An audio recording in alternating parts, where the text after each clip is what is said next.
Okay, so let's start working with sheets. First of all, let's reference the sheet that we want to use for this lecture. So that would be the employee data sheet from within the workbook. So sheet equals workbook of employee data, enter. And now let's get the title of our sheet by using the title attribute, sheet.title. And indeed we get the name of the sheet. By the way, if you want to see all the available sheet operations, you can just use the dir function. So dir of sheet, and these are all the available methods and attributes for working with sheets. Okay, now let's move further and let's get the active cell within this sheet.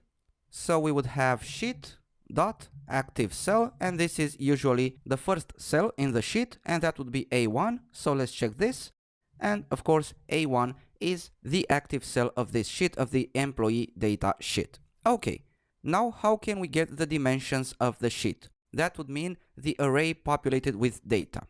So let's try sheet.dimensions, and if we open the file to check this, you can see that within this sheet employee data we have this array right here populated with data starting from A1 up to F11 right here in the lower right corner. And that's exactly what this attribute returns, A1 F11. Okay, now let's see how can we get the basic parameters of a sheet by using sheet.sheetFormat. And you can see that, for example, we have the base column width and also the default row height, among other parameters.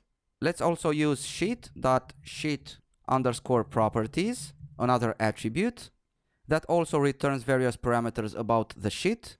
Another set of data can also be obtained using sheet.sheetState, and this returns the state of the sheet if it's visible or hidden inside the workbook.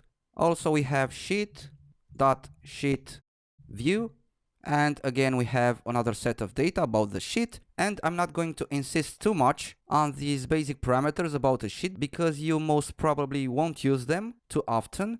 However, again, using dir of sheet, you can find out all the available methods and attributes for a sheet, and you can play around with each of them on your own.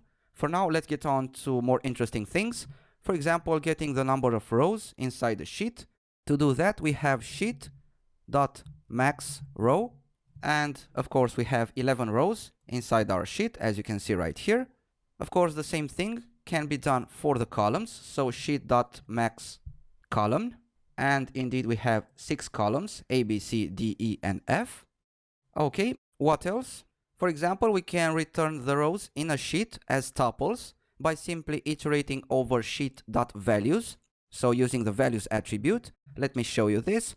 For I in sheet.values, let's say print I, and indeed we get the rows in the sheet returned as tuples, which can prove to be a very useful thing to have at hand when building an application.